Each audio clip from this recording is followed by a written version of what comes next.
madaxweynaha Jamhuuriyadda Federaalka Soomaaliya Mudane Maxamed Cabdilaahi Farmaajo ayaa maanta warqadaha aqoonsiga ka guddoomay danjirayaasha cusub ee dalalka Denmark, Ireland iyo Poland ee Soomaaliya. Danjirayaasha cusub ayaa madaxweynaha soo gaarsiiyay salaan iyo fariin ay ka wadaan madaxda iyo boqorada dalalkooda. Waxay sidoo kale ka warbixiyeen qorshayaashooda ku aadan sare u qaadidda xiriirka kala dhaxeeya Soomaaliya.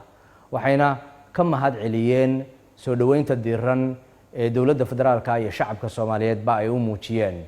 Madaxweynaha Jamhuuriyadda Mudane Maxamed Cabdilaahi Farmaajo ayaa dhankiisa danjirayaasha cusub ee uu ka guddoomay warqadaha aqoonsiga uga warbixiyay sida ay dowladda federaalka ee Soomaaliya uga go'an tahay sare u qaadidda iyo xoojinta xiriirka kala dhaxeeya dalalka caalamka, xiriirkaas oo ku dhisan iskaashi iyo wax wada qabsi buuxa.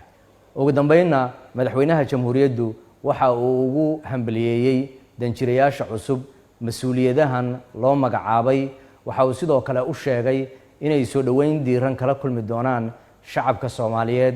Dowladda federaalka ee Soomaaliyana ay ku garab siin doonto mas'uuliyadda loo igmaday ee diblomaasiyadeed.